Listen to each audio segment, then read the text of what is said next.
Түркістан облысы Ордабасы ауданы Шоқан Уәлиханов атындағы мектеп-гимназиясының 3-ші А сынып оқушысы Тұрсынхан Бағым Нұржанқызы, жетекші Исмагулова Нұргүл Жетпісбайқызы. Мағжан Жұмабаев «Туған жер». Бұл жарыққа аяқ басып туған жер, кіндік кесіп кірім сенде жуған жер. Жастық алтын қайтып келмес күнімде, ойын ойнап шыбын шіркей қуған жер. Жаратылдым топырағыңнан сен төбім, жалғаны жоқ бәрі сенен жан тәнім. Сенен басқа жүрде маған қараңғы, жарық болар шолпан айым сен күнім.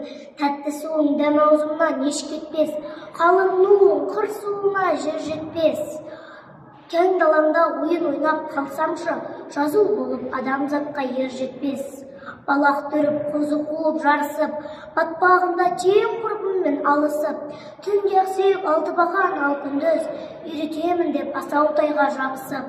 Адам басы алла добы деген рас, қалай қоса солай кетпек сорлы бас. Кім біледі, мен де шетке кетермін, туған жерім сені тастап басым жас.